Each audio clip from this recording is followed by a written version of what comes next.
الحمد لله وكفى وسلام على عباده الذين اصطفى أما بعد فأعوذ بالله من الشيطان الرجيم بسم الله الرحمن الرحيم إنك لعلى خلق عظيم صدق الله العظيم وقال النبي صلى الله عليه وسلم بعثت لأتمم مكارم الأخلاق او كما قال صلی اللہ علیہ وسلم۔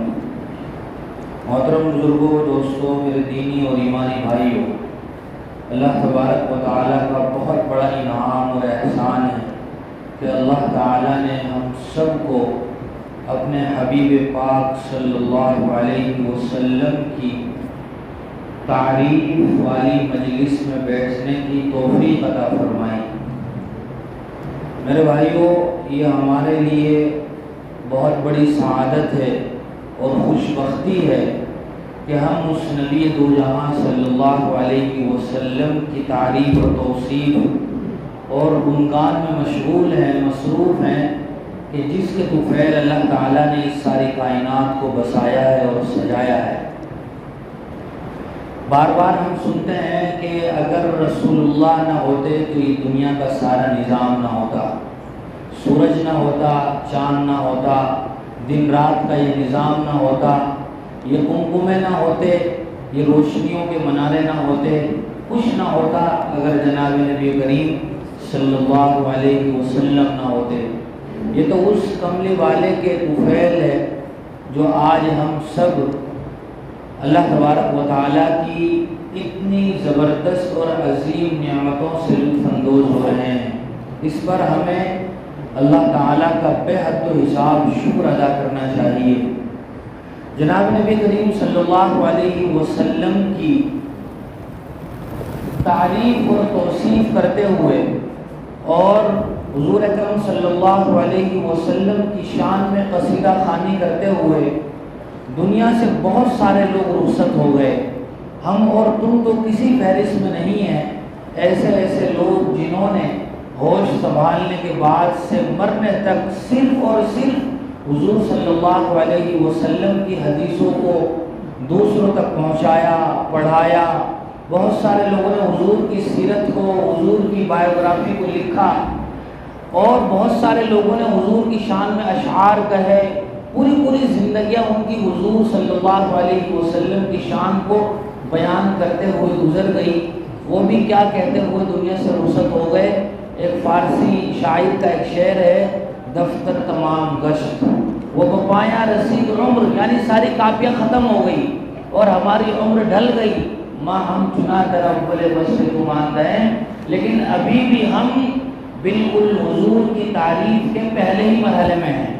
کسی نے آج تک یہ دعویٰ نہیں کیا کہ میں نے حضور کی تعریف کا حق ادا کر دیا ہے۔ جس نے بھی حضور کی تعریف کے لیے قلم اٹھایا، زبان کا استعمال کیا، وہ اخیر میں یہی کہنے پر مجبور ہوا، لا يمكن الثناء كما كان حقه بعد خدا بزرگ تو یہ قصہ مختصر، یعنی اللہ کے بعد حضور کا مرتبہ ہے، بس یہی بات کافی ہے، ورنہ ہم تم حضور صلی اللہ علیہ وسلم کی کیا تعریف و منقبت کر سکتے ہیں۔ ایک بہت مشہور شاعر گزرے ہیں عربی کے، انہوں نے کہا ما ان مدحت محمدا بمقالتی ولکن مدحت مقالتی بمحمد، کہ میں نے حضور کی شان میں جو اشعار کہے ہیں، میں نے یہ اشعار کہہ کے حضور کی شان میں اپنے اشعار کی تعریف کی ہے۔ میں نے اپنے ان شعروں سے حضور کی تعریف نہیں کی، بلکہ حضور کی تعریف کر کے میرے شعر کا وزن بڑھ گیا ہے، قدر و منزلت بڑھ گئی ہے۔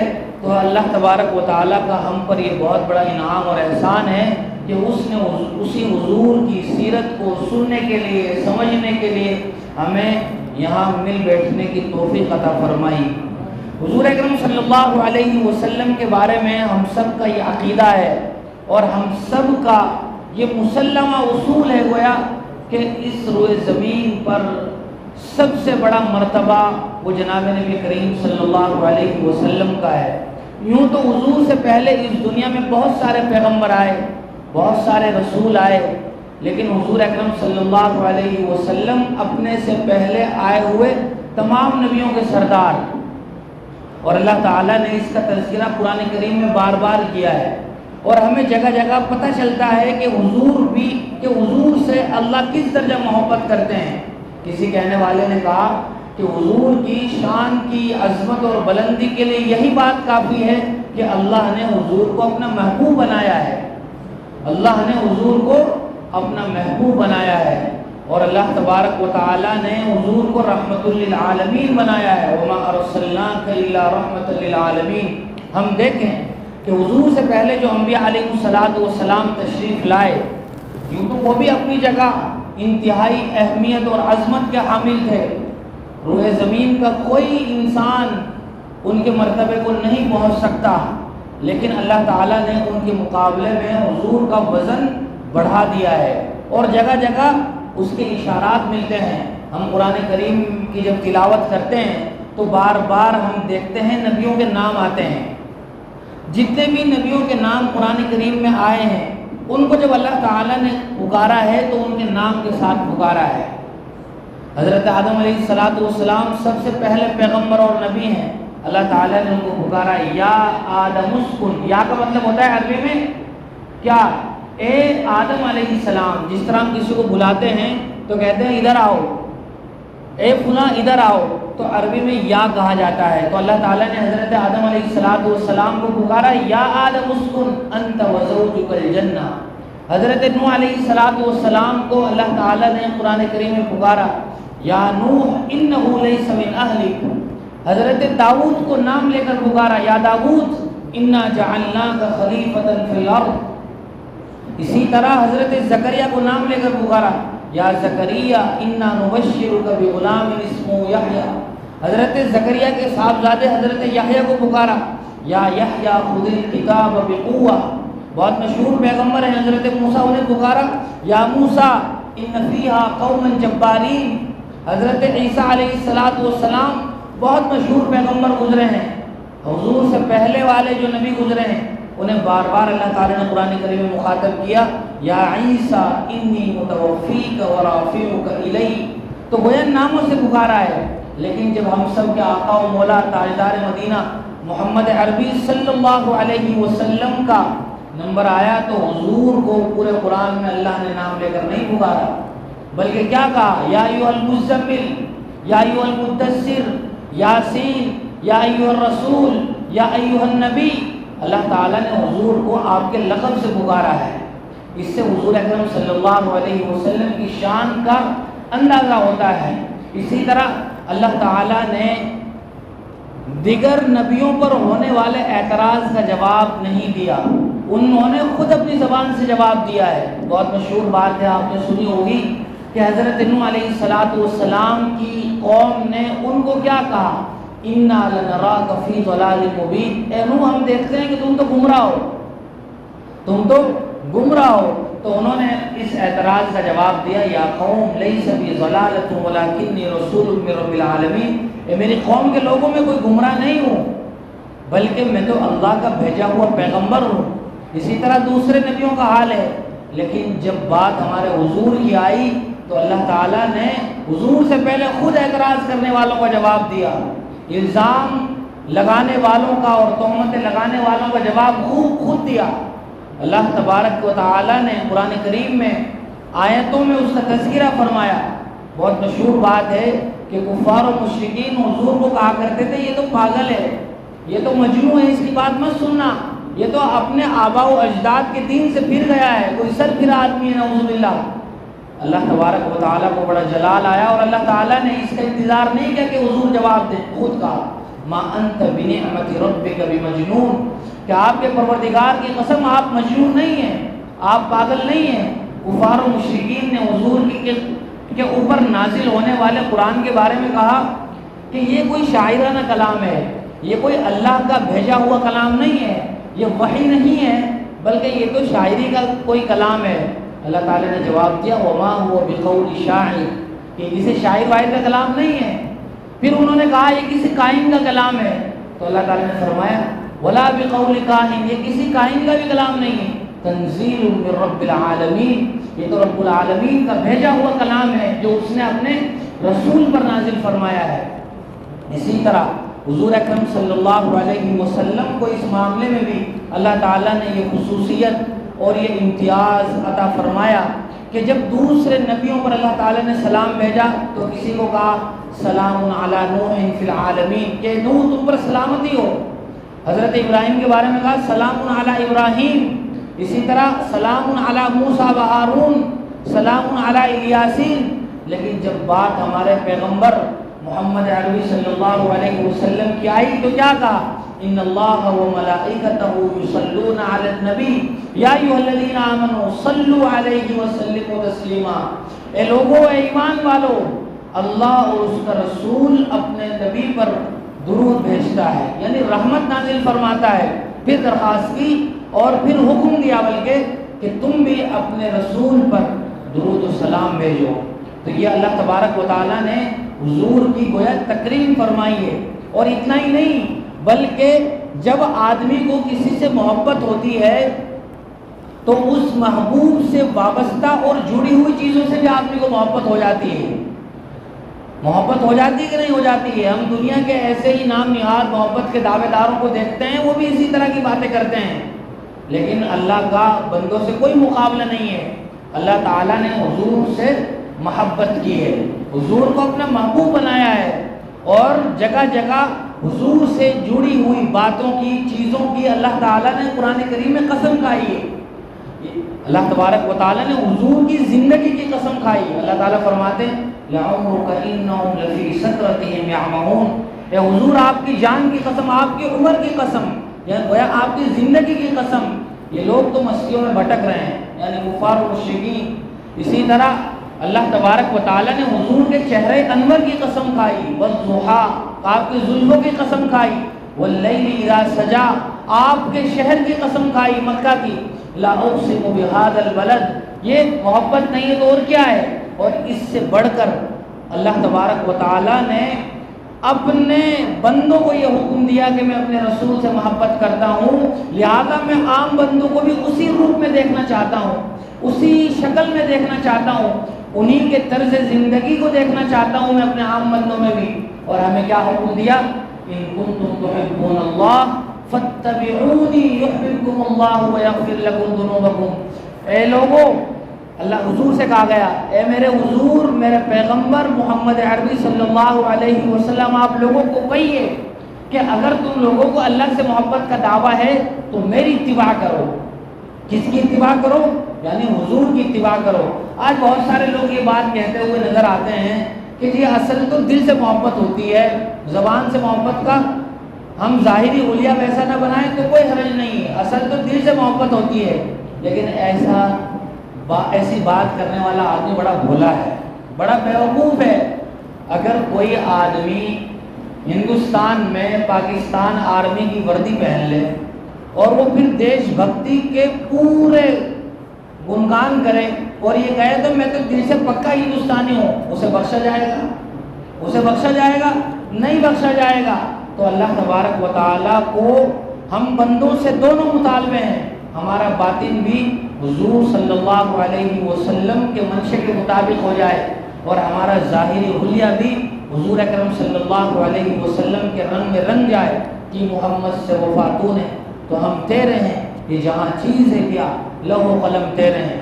حضور اکرم صلی اللہ علیہ وسلم کو اللہ تعالیٰ نے ساری دنیا کے لیے نمونہ بنایا ہے، اسی لیے آپ کو اللہ تعالیٰ نے جو اخلاق دیے، حضور اکرم صلی اللہ علیہ وسلم کو جو سیرت عطا فرمائی، وہ تمام انسانوں سے بلند و بالا سیرت ہے۔ اور اتنا ہی نہیں، اللہ تعالیٰ نے قرآن کریم میں اس بات کی گواہی دی اور آپ کی تعریف بھی فرمائی۔ کیا فرمایا؟ وَإِنَّكَ لَعَلَىٰ خُلُقٍ عَظِيمٍ، اے حضور آپ تو اخلاق کے اعلیٰ معیار پر ہیں، آپ سے بڑھ کر کسی کا اخلاق نہیں ہو سکتا ہے، آپ سے بڑھ کر کسی کی سیرت نہیں ہو سکتی ہے۔ اور پھر کیا کہا اللہ تعالیٰ نے؟ لَقَدْ كَانَ لَكُمْ فِي رَسُولِ اللَّهِ أُسْوَةٌ حَسَنَةٌ لِمَنْ كَانَ يَرْجُو اللَّهَ وَالْيَوْمَ الْآخِرَ وَذَكَرَ اللَّهَ كَثِيرًا۔ اے لوگوں، تمہارے لیے اگر کوئی اسوہ ہے، کوئی آئیڈیل ہے، کوئی رول ماڈل ہے تو یہ آج کے ایکٹر اور ایکٹریس نہیں، آج کے نام نہاد ہیرو نہیں، ہمارے یہ ہیرو نہیں ہیں جو ناچ گان کر کے پیسہ کماتے ہیں، ہمارے ہیرو کون ہیں؟ ہمارے ہیرو تو جناب نبی کریم صلی اللہ علیہ وسلم ہیں، صحابہ اکرام ہیں۔ تو اللہ تعالیٰ نے اپنے بندوں کو کہا کہ تم کو اگر کوئی سیرت اپنانی ہے تو حضور کے رنگ میں رنگ جاؤ، اللہ تعالیٰ بخش دے گا۔ لمن کان یرجو اللہ والیوم الآخر وذکر اللہ کثیرا۔ اور خود حضور اکرم صلی اللہ علیہ وسلم نے اس کی تاکید فرمائی، علیکم بسنتی، کہ تم میری سنتوں کو لازم پکڑ لو۔ اور اتنا ہی نہیں بلکہ حضور نے جاتے ہوئے بھی کہا، ترکت فیکم امرین لن تضلوا ما تمسکتم بہما، کہ میں دو چیزیں تمہارے درمیان چھوڑ کر جا رہا ہوں، تمہارے درمیان دو چیزیں چھوڑ کر جا رہا ہوں، اگر ان کو مضبوطی سے پکڑ لو گے، جس طرح دانتوں سے کوئی آدمی مضبوط کوئی چیز پکڑتا ہے تو کبھی گمراہ نہیں ہوں گے۔ ان میں سے پہلی چیز کیا ہے؟ اللہ کی مقدس کتاب قرآن مجید، اور دوسری چیز وہ حضور اکرم صلی اللہ علیہ وسلم کی احادیث ہیں۔ ہمارے بہت سارے مسلمان بھائی آج بھٹک رہے ہیں، وہ واحد وجہ اس کی دین سے دوری ہے، ناواقفیت ہے، اور اس قدر جہالت ہے ہم مسلمانوں میں کہ علمان والحفیظ، ہمیں ساری دنیا کے بارے میں نالج ہے۔ ہم سے کوئی آدمی کھیل کے بارے میں پوچھ لے، فلاں کھلاڑی نے کس کھیل میں کتنے چھکے مارے تھے، ہمارے بچے سے نوجوان سے کوئی پوچھ لے، فوراً اسے حفظ یاد ہے۔ لیکن اگر اس سے حضور کی سیرت کے بارے میں پوچھ لیا جائے، اگر اس سے حضور کی فیملی اور خاندان کے بارے میں پوچھ لیا جائے تو پھر تو دونوں ہاتھ اوپر ہیں، کوئی جواب نہیں ہے، آدمی بغلے جھانکنے لگتا ہے۔ یہ حضور اکرم صلی اللہ علیہ وسلم سے محبت کا دعوے میں ہم سچے کبھی نہیں ہو سکتے ہیں۔ محمد کی محبت دین حق کی شرط اول ہے، اسی میں ہو کر خامی تو سب کچھ نامکمل ہے۔ اگر ہم حضور اکرم صلی اللہ علیہ وسلم سے محبت کے دعوے دار ہیں تو ہمارے لیے ضروری اور لازم ہے کہ ہم پھر دل و جان سے حضور کی شریعت کے جانکار بھی ہوں اور اس پر عمل پیرا بھی ہوں۔ اللہ تبارک و تعالیٰ کو حضور اکرم صلی اللہ علیہ وسلم کے اخلاق اس قدر پسند آئے، اس قدر پسند آئے کہ ساری دنیا کے لیے حضور کو اسوہ بنا دیا گیا۔ حضرت عائشہ صدیقہ رضی اللہ تعالیٰ عنہ سے ایک مرتبہ کسی صحابی نے پوچھا کہ آپ کو بڑا لمبا عرصہ حضور کے ساتھ رہنے کا شرف حاصل ہوا ہے، آپ کی بہت ہی چہیتی بیوی تھی حضرت عائشہ صدیقہ رضی اللہ تعالیٰ عنہ، تو کسی صحابی نے پوچھا کہ آپ ہمیں ذرا ان کے اخلاق کے بارے میں بتاؤ۔ تو حضرت عائشہ صدیقہ رضی اللہ تعالیٰ عنہ نے بڑا ہی پیارا جواب دیا، بلکہ سوال کیا کہ آپ نے کبھی قرآن نہیں پڑھا؟ جو قرآن ہے وہی حضور کے اخلاق ہیں، حضور چلتا پھرتا قرآن ہے۔ ایک قرآن تو وہ ہے جو ہم صفحات میں دیکھ رہے ہیں، جو ہم پڑھ رہے ہیں، جس کی تلاوت کر رہے ہیں، اور ایک چلتا پھرتا قرآن وہ تھا جو حضور اکرم صلی اللہ علیہ وسلم کی زندگی سے جھلکتا تھا، چھلکتا تھا۔ کوئی آدمی قرآن مجید کو دیکھے اور حضور کی زندگی کو دیکھے، کوئی فرق نہیں تھا۔ حضور اکرم صلی اللہ علیہ وسلم چلتا پھرتا قرآن تھے۔ اور ایک دوسرے جواب میں حضرت عائشہ صدیقہ رضی اللہ تعالی عنہا نے فرمایا، کسی نے پوچھا حضور کے اخلاق کیا تھے، تو حضرت عائشہ نے فرمایا سورہ مومنون کی جو 10 آیتیں وہی حضور کے اخلاق ہیں۔ ان 10 آیتوں میں کیا ذکر کیا گیا؟ اللہ تعالیٰ فرماتے ہیں قد افلح المؤمنون، کامیاب ہو گئے مومنین۔ اللہ تعالیٰ فرما رہے کامیاب ہو گئے، ہوں گے نہیں، کامیاب ہو گئے مومنین۔ کون سے؟ الذین هم فی صلاتهم خاشعون، جو اپنی نمازوں میں خشوع کو لازم پکڑنے والے ہیں۔ اب ہمارا حال یہ ہے کہ ہم نماز میں ہوتے ہیں اور اپنی دکانوں کا حساب کر رہے ہوتے ہیں، ہم نماز میں ہوتے ہیں، ہمارا دل دماغ باہر کی سیر کر رہا ہوتا ہے۔ تو ایسی نماز صحیح معنی میں نماز نہیں ہے جس نماز کا ہم سے مطالبہ ہے۔ پھر آگے اللہ تعالیٰ فرماتے ہیں والذین هم عن اللغو معرضون، حضور صلی اللہ علیہ وسلم کا یہ خاص وصف ہے جو لغو باتوں سے، بیہودہ باتوں سے اعراض کرنے والے ہیں، دور رہنے والے ہیں، یہاں تک کہ جس کو کہا جائے اگنور کرنے والے ہیں، کوئی توجہ نہیں دیتے ہیں۔ یہ حضور کا ایک ایسا خاص وصف تھا۔ اگر ہم حضور کی سیرت کو دیکھیں اور پھر ذرا اپنے گریبان میں جھانکیں تو ہمیں پتہ چلے گا کہ ہم اپنی زندگی کا اکثر حصہ بیہودہ کاموں میں اور بیہودہ گوئی میں گزار رہے ہیں۔ ہمارا بچہ کیا، جوان بھی، بوڑھا بھی، بہت سارے لوگ گھنٹوں بیہودہ کاموں میں مشغول ہیں، اور جب سے موبائل ہمارے ہاتھ لگا ہے تو پھر تو تنہائی کا احساس بھی ختم ہو گیا ہے۔ موبائل دے دو پھر اس سے پورا دن بات نہ کی جائے، کوئی تنہائی کا احساس نہیں ہوتا۔ موبائل میں ڈاٹا ہو، چارجنگ ہو، بس کافی ہے، کسی کی ضرورت نہیں۔ یہ ہمارا حال ہے بچے سے لے کے نہ صرف جوان بلکہ بوڑھے تک۔ آگے اللہ کے رسول صلی اللہ علیہ وسلم کے بارے میں ایک دوسری جگہ اللہ تعالیٰ نے فرمایا فَبِمَا رَحْمَةٍ مِّنَ اللَّهِ لِنْتَ لَهُمْ۔ یہ حضور کے اخلاق سے متعلق بات کی جا رہی ہے تاکہ ہمیں حضور کے اخلاق کا پتہ چلے اور پھر ہم اپنا بھی ذرا محاسبہ کریں، اپنا ذرا جائزہ لیں تاکہ پتہ چلے کہ کیا کچھ ہم چھوڑ بیٹھے ہیں۔ اللہ تعالیٰ نے فرمایا آپ کی ایک خاص صفت کے بارے میں فَبِمَا رَحْمَةٍ مِّنَ اللَّهِ لِنْتَ لَهُمْ وَلَوْ كُنْتَ فَظًّا غَلِيظَ الْقَلْبِ لَانفَضُّوا مِنْ حَوْلِكَ۔ اے نبی صلی اللہ علیہ وسلم، ہم نے آپ کو نرم بنایا۔ یہی وجہ ہے کہ صحابہ کرام کی جماعت کی شکل میں لوگ آپ کے ارد گرد جمع ہیں۔ اگر آپ سخت زبان ہوتے، غصے والے ہوتے تو یہ لوگ آپ کے ارد گرد جمع نہ ہوتے۔ یہی وجہ ہے کہ حضور اکرم صلی اللہ علیہ وسلم انتہائی درجے کے نرم طبیعت کے آدمی تھے۔ حضور اکرم صلی اللہ علیہ وسلم انتہائی درجہ شفیق اور مہربان تھے، اور اللہ تعالیٰ نے یہ بات خود قرآن کریم میں ارشاد فرمائی۔ اسی طرح اللہ تعالیٰ قرآن کریم میں ہم بندوں کو زندگی گزارنے کا ڈھنگ بتاتے ہیں۔ پہلے حضور کو مخاطب بنایا اور پھر حضور کے واسطے سے ہم سب کو اصل میں مخاطب کیا جا رہا ہے۔ وَاقْصِدْ فِي مَشْيِكَ وَاغْضُضْ مِنْ صَوْتِكَ، کہ تم اپنی زندگی میں اعتدال پیدا کرو، تمہاری چال بھی میانہ روی کے ساتھ ہو۔ پھر فرمایا وَاغْضُضْ مِنْ صَوْتِكَ، آپ کی آواز بھی معتدل اور میانہ روی کے ساتھ ہو، نہ اتنی زور سے ہو جیسے گدھا آواز لگاتا ہے، اور نہ اتنی آہستہ آواز ہو کہ ہم جس سے بات کر رہے ہیں اس آدمی کو بھی سننے میں تکلیف ہو رہی ہو۔ اللہ تعالیٰ نے فرمایا وَلَا تَمْشِ فِي الْأَرْضِ مَرَحًا، زمین پر اکڑ کر مت چلو، إِنَّكَ لَن تَخْرِقَ الْأَرْضَ، نہ تم زمین کو پھاڑ سکتے ہو، وَلَن تَبْلُغَ الْجِبَالَ طُولًا، اور نہ پہاڑوں کی بلندی کو پہنچ سکتے ہو۔ یہ کتنا زبردست اصول ہے جو اللہ تعالیٰ نے ہمیں عطا فرمایا، اور ہم جیسا بندہ جو جس کی پیدائش مٹی سے ہو اور جسے مٹی میں مل جانا ہو، وہ کیا اس کی اوقات ہے کہ وہ بلند بام دعوے کرے، بڑے بول بولے، اپنے آپ کو بڑا سمجھے؟ کوئی اوقات نہیں انسان کی۔ انسان مٹی کا پتلا ہے۔ انسان کے لیے اسی بات میں خیر اور بھلائی ہے کہ وہ اپنے اندر مٹی والی صفت یعنی تواضع، عاجزی اور انکساری پیدا کرے۔ مٹی ہمارے قدموں میں ہوتی ہے، تو اسی مٹی کی یہ صفت ہے کہ انسان متواضع ہو، عاجزی اختیار کرنے والا ہو، اور ہم جب کسی سے بات کر رہے ہوں تو ہمارا لب و لہجہ نرم ہونا چاہیے۔ یہ بھی حضور کی زندگی سے ہمیں پتہ چلتا ہے۔ بلکہ فرعون کے بارے میں اللہ تعالیٰ نے فرمایا، جب حضرت موسیٰ اور ان کے بھائی ہارون کو فرعون کو دعوت دینے کے لیے بھیجا تھا تو اللہ تعالیٰ نے فرمایا انہیں فَقُولَا لَهُ قَوْلًا لَيِّنًا لَعَلَّهُ يَتَذَكَّرُ أَوْ يَخْشَىٰ، کہ تم دونوں فرعون کے پاس جب جاؤ تو نرمی سے بات کرنا، سختی سے بات مت کرنا۔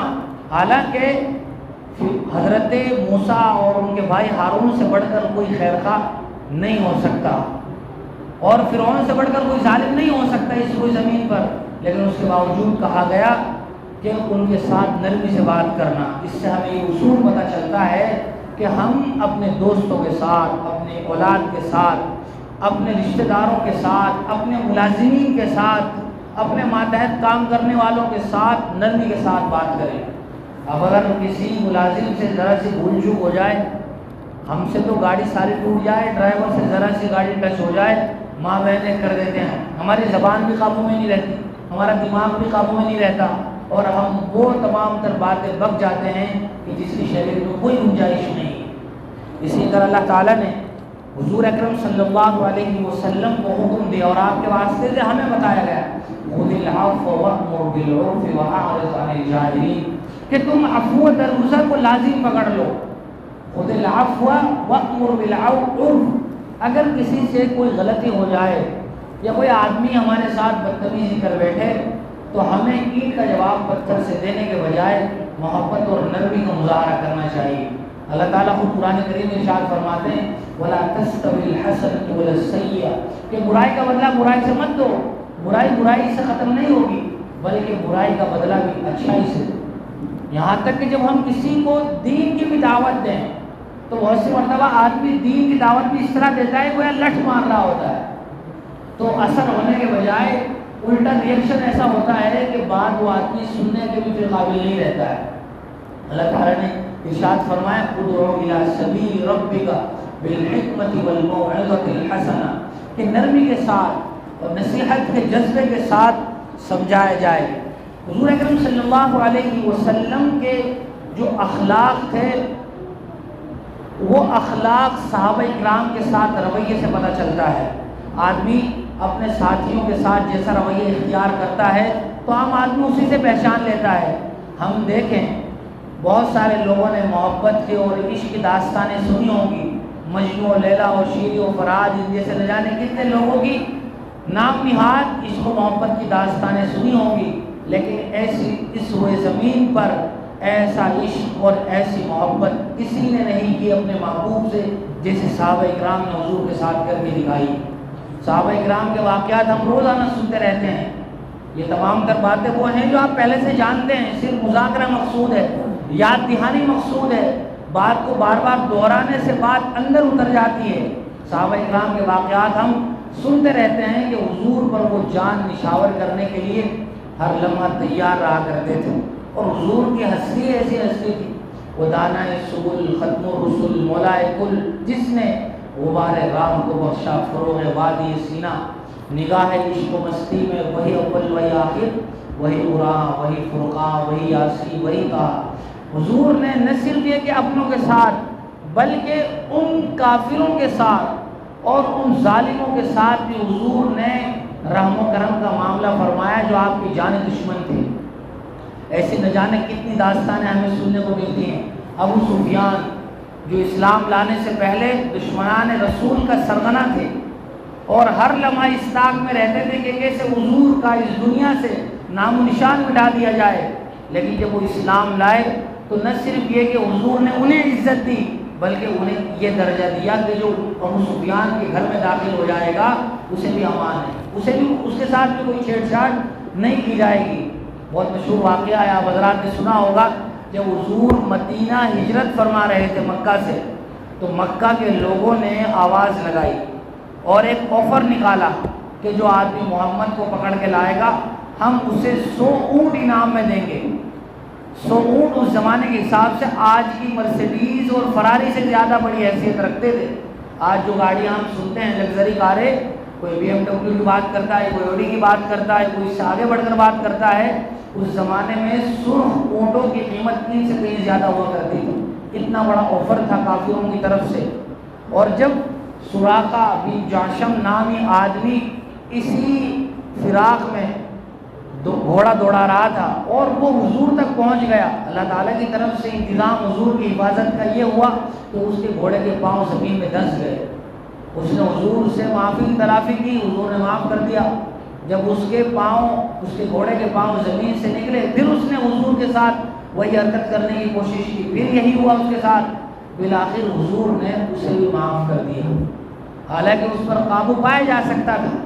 بہت مشہور واقعہ ہے کہ ایک مرتبہ حضور درخت کے نیچے آرام فرما رہے تھے، کوئی آیا اور اس نے تلوار لی اور حضور کو کہنے لگا میں یمنعک منی، آج تمہیں مجھ سے کون بچائے گا، آج تو تمہارے پاس کوئی نہیں ہے۔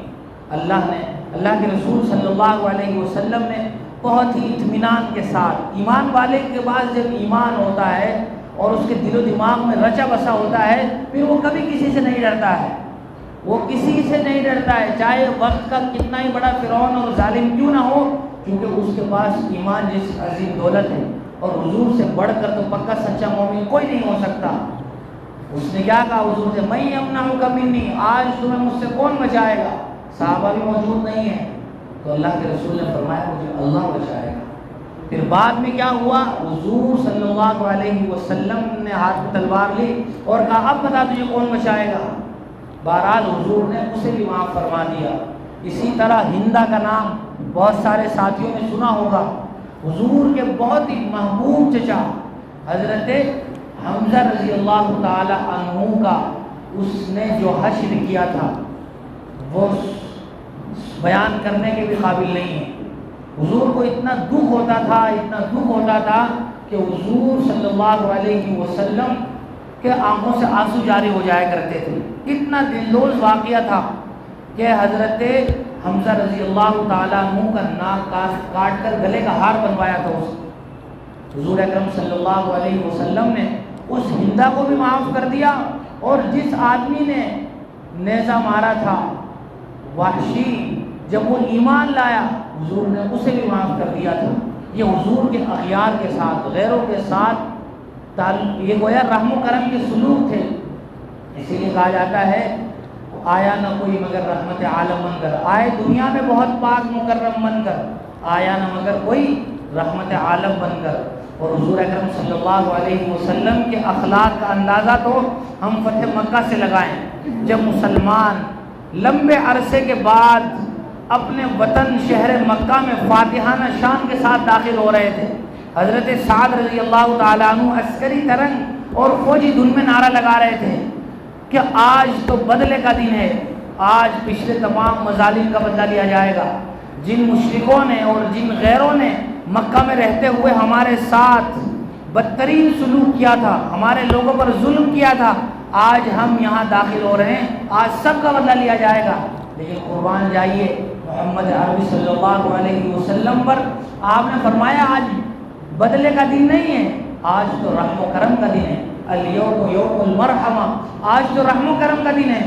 بلکہ ایک ایک آدمی سے بدلہ لیا جا سکتا تھا، حضور تو فاتحانہ شان کے ساتھ داخل ہو رہے تھے۔ اور بادشاہوں کا اصول بھی یہی رہا ہے، ان الملوک اذا دخلوا قریۃ افسدوها وجعلوا اعزۃ اہلها اذلہ۔ اللہ تعالیٰ فرماتے ہیں جب یہ دنیا والے بادشاہ کسی بستی میں داخل ہوتے ہیں تو اس بستی کو تہو بالا کر دیتے ہیں، وہاں کے لوگوں کو قتل کر دیتے ہیں، بستی اجاڑ دیتے ہیں۔ لیکن حضور صلی اللہ علیہ وسلم نے جو معاملہ فرمایا، اللہ کے رسول محمد عربی صلی اللہ علیہ وسلم نے وہی معاملہ کیا جو حضرت یوسف نے کیا تھا اپنے ساتھ کرنے والوں کے ساتھ۔ لا تثریب علیکم اليوم اذهبوا فانتم الطلقاء، جاؤ تم سب کے سب آزاد ہو۔ حضور اکرم صلی اللہ علیہ وسلم نے معاف فرما دیا۔ یہ حضور کے وہ اخلاق تھے جو اخلاق اس قابل ہیں کہ انہیں اپنایا جائے، انہیں اپنی زندگی کا حصہ بنایا جائے۔ اور ہم اپنی زندگی کا ذرا جائزہ لیں تو پتہ چلے گا کہ ہم مسلمانوں میں اخلاقی گراوٹ اس قدر ہے کہ آپس میں ہی ہم دستوں گرے پائیں، ایک دوسرے کے جانی دشمن ہیں۔ ہمیں کسی کی ترقی اور خوشحالی پسند نہیں آتی، ہم کسی کے سکھ سے اطمینان کا سانس نہیں لے سکتے، ہم دوسروں کے سکھ سے دکھی ہیں۔ ہم نے خود اپنی زندگی کا چین اور سکون داؤ پر لگا رکھا ہے۔ حضور اکرم صلی اللہ علیہ وسلم نے اخلاق کے بارے میں ارشاد فرمایا تھا، ما من شیء اثقل فی میزان المؤمن یوم القیامہ من حسن الخلق وان اللہ یبغض الفاحش البذیء، کہ روز قیامت پلڑے میں سب سے زیادہ وزنی اور بھاری جو چیز ہوگی وہ اخلاق ہوں گے، اچھے اخلاق ہوں گے۔ اور اللہ تبارک و تعالی برا بولنے والے کو اور بری عادت والے کو پسند نہیں فرماتے ہیں۔ اب ذرا ہم باہر سے نکل کر اپنے گھر کے اندر ذرا آئیں اور صرف اپنے گھر کی چہار دیواری کا جائزہ لیں تو ہم میں سے نہ جانے کتنے لوگوں کا اپنی بیوی کے ساتھ بہت ہی بڑا ظالمانہ رویہ ہے۔ وہ بیوی پر رعب دبدبہ جمانے کو اپنی بہادری اور طاقت سمجھتے ہیں، اور گالی گلوچ، بدترین لب و لہجہ، گستاخانہ کلمات یہ روزانہ کے معمول کا حصہ ہے۔ حالانکہ حضور اکرم صلی اللہ علیہ وسلم کیا فرماتے ہیں، اکمل المؤمنین ایمانا احسنهم خلقا وخیارکم خیارکم لنسائہم، کہ تم میں سے کامل مومن والا وہ ہے جو اچھے اخلاق والا ہے، جو اپنے گھر والوں کے ساتھ اچھا سلوک کرتا ہے۔ اور پھر حضور نے فرمایا میں اپنے گھر والوں کے ساتھ سب سے اچھا سلوک کرتا ہوں۔ اس سے ہر آدمی اپنے نفس کا جائزہ لے سکتا ہے کہ ہمارا اپنے گھر والوں کے ساتھ کیا رویہ ہے، کیا ہم اسی طرح احترام کرتے ہیں، اسی طرح عزت دیتے ہیں کہ جس کا شریعت ہم سے مطالبہ کرتی ہے، یا یہ کہ ہم وہی بیہودہ پنے میں اور وہی گستاخانہ انداز میں بات کرتے ہیں۔ جناب نبی کریم صلی اللہ علیہ وسلم نے اپنی روایت میں ارشاد فرمایا، ان المؤمن لیدرک بحسن خلقہ درجۃ الصائم القائم، کہ ایک مومن اپنے اچھے اخلاق کے ذریعے سے روز قیامت روز قیامت روزے داروں کے اور شب بیداروں کے درجے کو پالے گا۔ بہت مشہور واقعہ ہے، ایک مرتبہ حضور اکرم صلی اللہ علیہ وسلم کے سامنے ذکر کیا گیا کہ ایک عورت ہے جو بہت نمازیں پڑھتی ہے، بہت زکوٰۃ دیتی ہے، صدقہ و خیرات کرتی ہے، لیکن اس کا اپنے پڑوسیوں کے ساتھ سلوک اچھا نہیں۔ حضور نے فرمایا وہ عورت جہنمی ہے۔ پھر دوسری عورت کے بارے میں سوال کیا گیا کہ ایک خاتون ہے جو زیادہ نوافل تو نہیں پڑھتی ہے، بہت زیادہ روزے بھی نہیں رکھتی ہے، لیکن اس کے پڑوسی اس سے مطمئن ہے، اس کے پڑوسی پریشان نہیں ہے، وہ اپنے پڑوسیوں کو تکلیف نہیں پہنچاتی۔ حضور نے فرمایا جنتی ہے۔ اب ہم ذرا اس حدیث کی روشنی میں اپنا بھی جائزہ لے لیں، کیا ایسا ہی ہے؟ ہمارا پڑوسی ہم سے خوش ہے، ہمارا پڑوسی ہم سے مطمئن ہے؟ ہمارے میں سے کسی کے یہاں شادی ہو جائے، ایسا ڈھول ڈمکا بجتا ہے کہ سارے بستی والوں کو رات بھر پریشان کیا جاتا ہے۔ تو ذرا ہم اس حدیث کی روشنی میں اپنی زندگی کا جائزہ لیں گے تو ہمیں پتہ چلے گا کہ ہم پستی کی کس درجے کو پہنچے ہوئے ہیں۔ حضور اکرم صلی اللہ علیہ وسلم نے اپنی ایک روایت میں ارشاد فرمایا یسروا ولا تعسروا، یسروا ولا تعسروا وبشروا ولا تنفروا، کہ تم ایک دوسرے کے لیے آسانیاں پیدا کرو، ایک دوسرے کے ساتھ سہولت کا معاملہ کرو، ایک دوسرے کے لیے مشکلیں کھڑی مت کرو، اور پھر آپ نے فرمایا ایک دوسروں کو بشارتیں دو، نفرتیں پیدا مت کرو۔ اور ایک دوسری روایت میں آپ نے فرمایا ولا تدابروا ولا تباغضوا ولا تحاسدوا، ایک دوسرے سے بغض مت رکھو، ایک دوسرے سے حسد مت کرو، اور ایک دوسرے سے تم کینہ مت رکھو۔ وَكُونُوا عِبَادَ اللَّهِ إِخْوَانًا، اللہ کے بندوں بھائی بھائی بن کر رہو۔ ہم ذرا اس حدیث کی روشنی میں بھی اپنے نفس کا جائزہ لیں تو ہمیں پتہ چلے گا کہ نہ جانے کتنے دوست و احباب، کتنے رشتہ دار ایسے ہیں ہمارے جن سے ہماری لمبے مدت سے کوئی بات چیت بھی نہیں، قطع تعلقی ہے، حالانکہ حضور کو تعلقات جوڑنے کے لیے آئے تھے اور حضور نے ہمیں اسی بات کی تعلیم دی، لیکن ہم نے اس کو بالکل فراموش کر دیا، اسے کچھ ڈال دیا۔ اللہ کے رسول صلی اللہ علیہ وسلم کے اخلاق کے بارے میں خود ان کی سب سے پہلی شہیدی بیوی نے جو تاریخ ساز باتیں ارشاد فرمائی ہیں، وہ ہم اس لیے بھی سوچیں کہ جس مرد کے بارے میں اس کی بیوی ذرا اچھائی کی گواہی دیتی تو سمجھو وہ آدمی صحیح ہے۔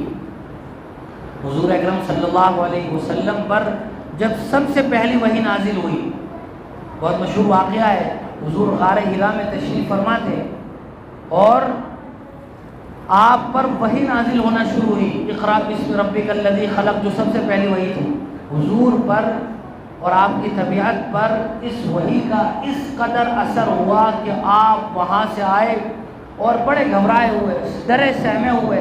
آپ نے اپنی بیوی، غمگسار بیوی حضرت خدیجہ سے کہا کہ مجھے کمبل اڑا دو، اسی لیے وہ بہت مشہور قول ہے زملونی زملونی، کہ مجھے آپ کمبلی اڑا دو۔ بڑے گھبرائے ہوئے تھے حضور، تو آپ کی بیوی نے حضور اکرم صلی اللہ علیہ وسلم کو تسلی دی، اور تسلی دیتے ہوئے جو بات ارشاد فرمائی وہ حضور کی گویا ساری زندگی کا خلاصہ ہے۔ اور اگر آج کی مجلس سے وہ 5 باتیں اگر ہم اپنے اندر پیدا کر لیں تو سمجھو ان سارے پورے ہفتے کی مجلسوں کا انشاءاللہ حق ادا ہو گیا۔ اسی امید کے ساتھ سن رہے ہیں، اسی نیت کے ساتھ حضور اکرم صلی اللہ علیہ وسلم کے بارے میں آپ کی بیوی نے کیا فرمایا کہ اللہ آپ کو کبھی ضائع نہیں کرے گا، اللہ آپ کو کبھی ضائع نہیں کرے گا۔ کیوں ضائع نہیں کرے گا؟ انک لتصل الرحیم، آپ تو لوگوں کے ساتھ صلہ رحمی کرتے ہیں، اپنے رشتہ داروں کے ساتھ تعلقات بنا کر رکھتے ہیں۔ وتحمل الکل، آپ تو لوگوں کا بوجھ اٹھاتے ہیں، لوگوں کا بوجھ اٹھاتے ہیں۔ پھر آپ نے فرمایا وتقری الضیف، آپ تو مہمان نوازی کرتے ہیں۔ پھر فرمایا وتکسب المعدوم، اور آپ تو غریبوں کے لیے تعاون کرتے ہیں۔ آپ نے فرمایا وتعین علی نوائب الحق، آپ تو لوگوں کی ضرورتوں میں کام آتے ہیں۔ یہ وہ 5 اوصاف ہیں جو اس قدر بنیادی ہیں، انتہائی اہمیت کے حامل ہیں کہ اگر ہم ان سب کو اپنے سے چمٹا لیں اور ان باتوں کو اپنی زندگی کا حصہ بنا لیں تو ہماری زندگی کے آدھے سے زیادہ جھگڑے ختم ہو جائیں گے اور ہم راحت اور چین اور سکون کی سانس لیں گے۔ ہمارا حال کیا ہے کہ ہم ہر لمحہ دوسروں پر نکتہ چینی پر لگے ہوئے ہیں۔ نہ تھی حال کی جب ہمیں اپنی خبر، رہے دیکھتے لوگوں کے عیب و ہنر، پڑی اپنے گناہوں پہ جب نظر تو نگاہ میں کوئی برا نہ رہا۔ ہر لمحہ ہماری انگلیاں دوسروں پر اٹھ رہی ہیں، دوسروں پر تنقید کرنے میں، نکتہ چینی کرنے میں، برائیوں میں، غیبت میں، بہتان میں، الزام تراشی میں گزر رہی ہے، لیکن کبھی ہم نے ذرا سا اپنا بھی جائزہ لیا ہوتا تو ہماری اصلاح ہو گئی ہوتی، معاشرے کا ایک فرد سدھر گیا ہوتا۔ ساری لوگ یہ چاہتے ہیں کہ فلاں اچھا ہو جائے، فلاں بہتر ہو جائے، لیکن اس کو یہ نہیں پتا کہ میں بھی اسی معاشرے کا حصہ ہوں، اور معاشرہ، سوسائٹی اور سماج وہ افراد سے مل کر بنتا ہے۔ اگر میں ٹھیک ہو گیا تو گویا سوسائٹی اور سماج کا ایک آدمی ٹھیک ہو گیا، اور یہی فکر ہر آدمی اپنے بارے میں کر لے تو گویا پورا معاشرہ صحیح ہو گیا۔ اسی طرح کسی شاعر نے بہت پیاری بات کہی ہے، ہر ظلم کا بدلہ ظلم نہیں، خوب سمجھ لے اے ناداں۔ ہر ظلم کا بدلہ ظلم نہیں، خوب سمجھ لے اے ناداں۔ اخلاق سے جیتا کرتے ہیں، احسان سے مارا کرتے ہیں۔ اگر ہمیں کسی کو مارنا ہے تو احسان سے مارو، اگر ہمیں کسی کو شکست دینی ہے تو ہم اسے اپنے اچھے اخلاق کے ذریعے سے شکست دیں۔ حضور اکرم صلی اللہ علیہ وسلم کے بہت ہی مشہور اور خادم خاص تھے حضرت انس رضی اللہ تعالیٰ عنہ۔ حضور اکرم صلی اللہ علیہ وسلم کے ساتھ وہ تقریباً 10 سال خدمت میں رہے۔ ان کا یہ بیان ہے، بہت سارے لوگ ایسے ہوں گے کہ جن کے ماتحت کوئی آدمی کام کرتا ہوگا، اگر وہ ملازم اپنے مالک کے بارے میں اچھائی کی گواہی دے دے تو سمجھو پھر وہ یقیناً وہ مالک اچھا ہے، وہ آدمی اچھے اخلاق والا ہے۔ حضرت انس نے حضور کے بارے میں فرمایا، میں حضور کی خدمت میں 10 سال رہا، میں حضور کی خدمت میں 10 سال رہا، لیکن کبھی حضور نے میرے ساتھ ڈانٹ ڈپٹ نہیں کی۔ بلکہ بہت مشہور بات یہ بھی ہے، حضرت معاذ بن جبل رضی اللہ تعالیٰ عنہ جب یمن جا رہے تھے، حضور انہیں دین کی دعوت اور تبلیغ کے لیے یمن روانہ فرما رہے تھے، تو حضرت معاذ بن جبل فرماتے ہیں کہ جب میرا پاؤں میرے رکاب میں تھا، میں گھوڑے پر گویا سوار ہو گیا تھا، تو اس وقت حضور نے مجھے جو آخری وصیت فرمائی تھی وہ یہ تھی، احسن خلقک للناس، کہ تم اپنے اخلاق کو لوگوں کے لیے اچھا کر لو۔ حضور نے فرمایا تخلقوا باخلاق اللہ، کہ تم اللہ کے والے اخلاق میں رنگ جاؤ۔ حضور نے فرمایا سل من قطعک، جو آپ کے ساتھ تعلق توڑے آپ اس کے ساتھ جوڑو، واعف عمن ظلمک، جو آپ پر ظلم کرے آپ اسے معاف کر دو، واحسن الی من اساء الیک، جو آپ کے ساتھ برا کرے آپ اس کے ساتھ اچھا رویہ اختیار کرو۔ اسی لیے بار بار اس بات کی تلقین کی جاتی ہے کہ حضور کی سیرت کو اپنایا جائے، حضور صلی اللہ علیہ وسلم کی تعلیمات کو اپنی زندگی کا مشن بنایا جائے، بلکہ خاموش پیغام، سائلنٹ میسج جس کو کہا جاتا ہے، وہ اتنا مؤثر ہوتا ہے کہ گھنٹوں کی تقریریں بھی مؤثر نہیں ہوتی۔ ہم دیکھیں صحابہ اکرام کے زمانے میں آج کی طرح پروگرام کے اتنے مواقع تھے نہیں تھے، حضور کبھی لمبی چوڑی، صحابہ اتنی لمبی چوڑی تقریریں کبھی نہیں کیا کرتے تھے جتنی ہم کرتے ہیں اور ہم سب سنتے ہیں تقریریں۔ حضور صحابہ اکرام کے زمانے میں کوئی سوشل میڈیا نہیں تھا کہ لمحے میں یہاں سے ایک بات کہی اور دنیا کے دوسرے کونے تک پہنچ گئی، تو پھر کیا وجہ ہے کہ جب یہ آلات بھی نہیں تھے، اتنی تقریریں نہیں تھی، صحابہ اکرام کو دیکھ کر لوگ مسلمان ہو رہے تھے، وہ وہی صحابہ اکرام کے اخلاق تھے۔ حضور کے انہی صحابہ کے معاملات تھے لوگوں کے ساتھ، جن معاملات کو دیکھ کے لوگ ان کے گرویدہ ہو جایا کرتے تھے۔ اسی لیے علامہ اقبال فرماتے تھے، خود نہ تھے جو راہ پر اوروں کے ہادی بن گئے، کیا نظر تھی جس نے مردوں کو مسیحا کر دیا۔ حضرت عمر بن خطاب فرمایا کرتے تھے، مجھے تو بکریاں چرانا نہیں آتا تھا، مجھے تو بکریاں چنارا بھی نہیں آتا تھا، لیکن حضور کی غلامی اور صحبت کی برکت سے آج میں اتنے لمبے چوڑے رقبے پر خلیفہ ہوں، لوگوں کی رکھوالی کر رہا ہوں۔ یہ حضور سے محبت، تعلق، وابستگی کا نتیجہ تھا۔ اور بہت ہی اچھی بات کہی کسی نے، بھٹکا ہوا راہی اتنا بے قرار نہیں ہوتا جتنا رسول کریم صلی اللہ علیہ وسلم کے طریقوں کو چھوڑ کر زندگی گزارنے والا آدمی پریشان ہوتا ہے۔ قافلے سے بچھڑا ہوا، منزل سے ہٹا ہوا، اور اس کشتی کو لے کر چلنے والا ملاح جس کی نظروں سے گھاٹ بھی اوجھل ہو گیا ہو، وہ بھی اتنا بے قرار اور بے چین نہیں ہوتا جتنا جناب نبی کریم صلی اللہ علیہ وسلم کے طریقوں کو چھوڑ کر زندگی گزارنے والا آدمی پریشان ہوتا ہے۔ ہم میں سے ہر آدمی پریشان ہے، حالانکہ عالم یہ ہے کہ گھر کا ہر آدمی کمائی پہ لگا ہوا ہے، مرد بھی کما رہا ہے، بیوی بھی کما رہی ہے، بیٹا بھی کما رہا ہے، بہو بھی جاب کر رہی ہے، دوسری بیٹیاں بھی کام پہ لگی ہوئی ہیں، اور نتیجہ کیا ہے؟ ہر آدمی 90% آدمی قرض مند ہیں، مقروض ہیں، اور اگر ان کے پاس بیٹھ کر تھوڑی دیر ان کی باتیں سن لی جائیں تو لگتا ہے کہ دنیا میں اس سے زیادہ کوئی پریشانی نہیں ہے، اتنے اس کے پاس درد، اتنے دکھ اور درد ہیں کہ ایسا لگتا ہے کہ زندگی میں سکون نام کی کوئی چیز ہی نہیں ہے۔ اس کی بنیادی وجہ یہ ہے کہ ہم نے سنت نبی صلی اللہ علیہ وسلم سے منہ موڑ لیا۔ اس لیے شیخ سعدی علیہ الرحمہ بہت بڑے اللہ والے گزرے ہیں، فارسی کے بڑے شاعر تھے، وہ صوفی تھے، انہوں نے فرمایا خلاف پیغمبر کثیر گزید کہ ہرگز تو منزل نہ خواہد رسید۔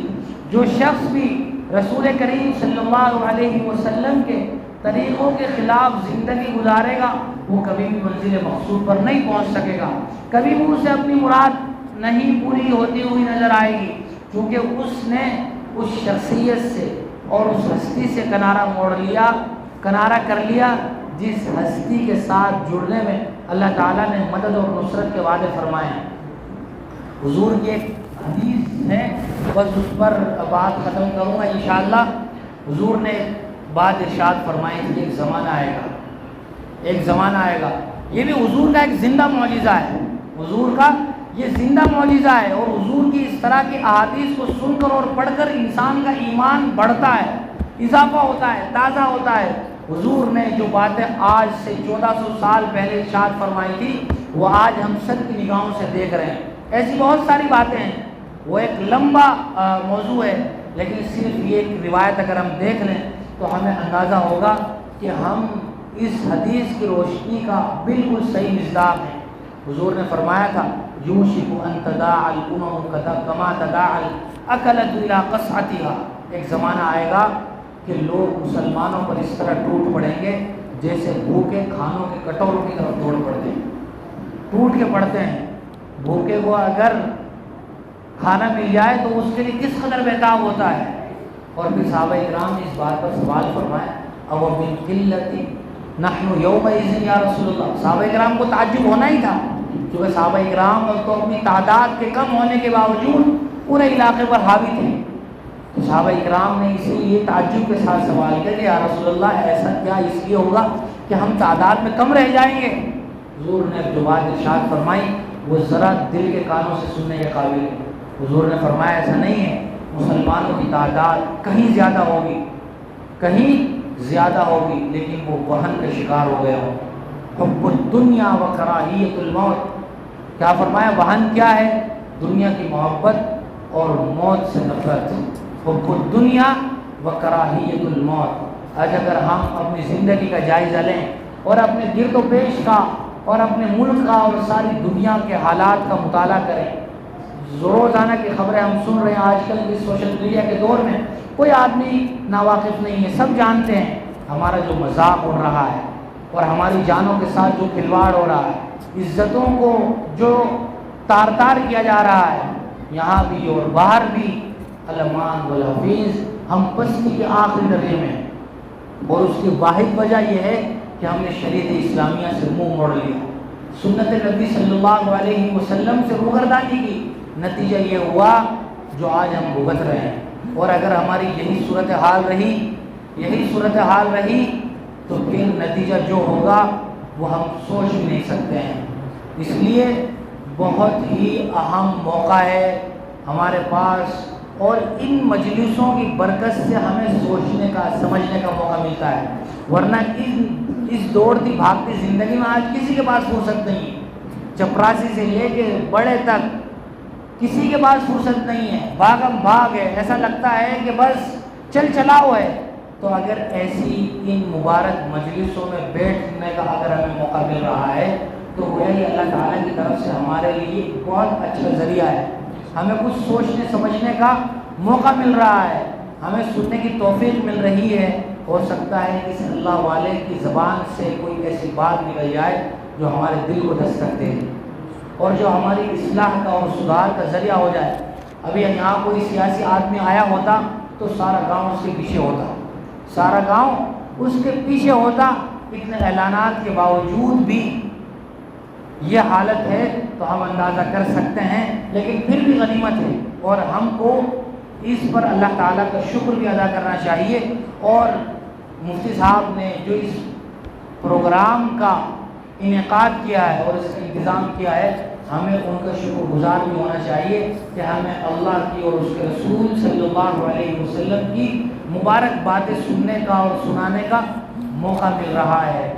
بس اخیر میں اللہ تعالیٰ سے دعا گو ہوں کہ اللہ تعالیٰ ہم سب کو کہنے سننے سے زیادہ عمل کی توفیق نصیب فرمائے اور سنت نبی صلی اللہ علیہ وسلم پر اپنی زندگی کو ڈھالنے کی توفیق نصیب فرمائے۔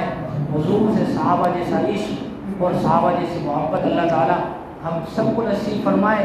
بچے بچے کے دل میں حضور کی محبت جانشین فرمائے۔ ہمیں اس بات کا آج تہیہ کرنا ہے، اس کے بعد بات ختم ہے۔ وہ بات یہ ہے کہ ہم میں سے ہر آدمی ایسا نہیں رہنا چاہیے جو آدمی قرآن مجید کی تلاوت کرنا نہ جانتا۔